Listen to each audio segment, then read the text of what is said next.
If you're involved in a wreck in the Dallas-Fort Worth Metroplex, you might ask yourself, who is responsible for my injuries? The answer is, who caused the wreck? Because if you got rear-ended, it's the other driver that rear-ended you.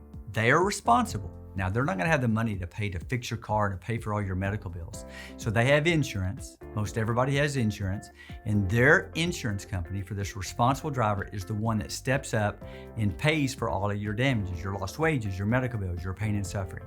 So the short answer is, it's the insurance company for the responsible party for the wreck. There's other ways to look at this. What if the other driver was on the job at the time?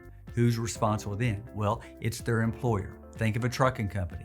Trucking company has insurance. They have these drivers out on the roads. That driver causes the wreck.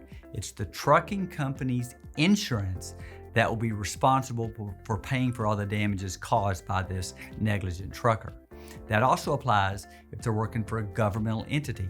Think of a police department. They have police officers out there driving. They cause wrecks. We've had claims against every local police department, Dallas, Fort Worth, Arlington. We've had claims against these police departments because those drivers, those police officers, do cause wrecks.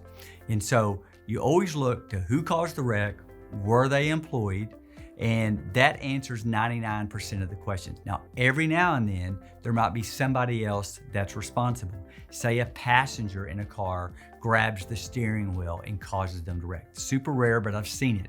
Well, in that case, the responsible party would be the passenger, potentially the driver for not preventing it and keeping the hands on the wheel and keeping others from interfering. And then we'll look to the insurance for the passenger and the driver.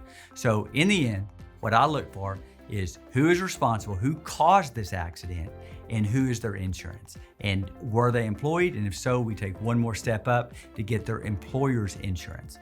Those are the responsible parties. That's who's gonna pay for all of these damages sustained, and that's what we look for.